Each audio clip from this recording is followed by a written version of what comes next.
కార్యాలు జరుగుతున్నాయి కానీ కార్యాలు జనులు గుర్తుపట్టే విధంగా లేవు. హల్లెలూయా. ఎందుకనగా అవి అంత సామాన్యంగా జరుగుతూ ఉన్నాయి, జనులు గుర్తుపట్టే విధంగా అవి లేవు. హల్లెలూయా. అందుకనే వాటిని వాళ్ళు గుర్తుపట్టలేకపోతున్నారు.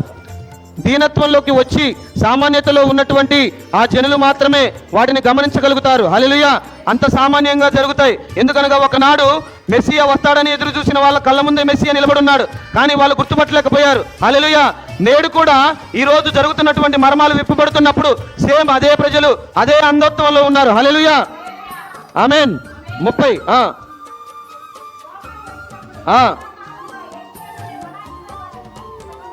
యారు చూడండి, యోహాను వస్తాడని యెషయా గ్రంథం. అందుకని వాటిని వాళ్ళు గుర్తుపట్టలేకపోతున్నారు.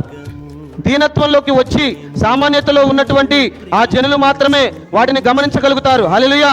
అంత సామాన్యంగా జరుగుతాయి. ఎందుకనగా ఒకనాడు మెస్సియా వస్తాడని ఎదురు చూసిన వాళ్ళ కళ్ళ ముందే మెస్సియా నిలబడున్నాడు, కానీ వాళ్ళు గుర్తుపట్టలేకపోయారు. హల్లెలూయా. నేడు కూడా ఈ రోజు జరుగుతున్నటువంటి మర్మాలు విప్పబడుతున్నప్పుడు సేమ్ అదే ప్రజలు అదే అంధత్వంలో ఉన్నారు. హల్లెలూయా.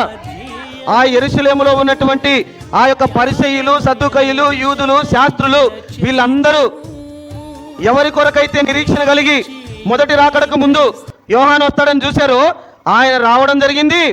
ఆయన యొద్దకు వీళ్ళు వెళ్ళారు, ఆయనతో మాట్లాడారు. ఆయన పనిని ఆయన ఎందుకు వచ్చాడు? దేవుని మార్గమును సరళము చేయుటకు. హల్లెలూయా. ఆయన వచ్చాడు, బాప్తిస్మాలు ఇచ్చాడు, ఆయన వెళ్ళిపోయాడు కూడా. హల్లెలూయా. వాళ్ళకి ఏమాత్రము కూడా తెలియలేదంట. అంత సామాన్యంగా దాగి ఉంటుంది దేవుని కార్యం. లేఖనాలు చెప్పబడినట్లుగా మనం చూడగలిగే అంత జ్ఞానం మనకుంటేనే అవి చూడగలుగుతాం. హల్లెలూయా. దేవుడు ఆత్మనివ్వకుండా, పరిశుద్ధాత్మ మనలో నివాసం చేయకుండా సామాన్యతలో జరిగే కార్యాలను మనం ఎల్లప్పుడూ కూడా గ్రహించలేం. హల్లెలూయా.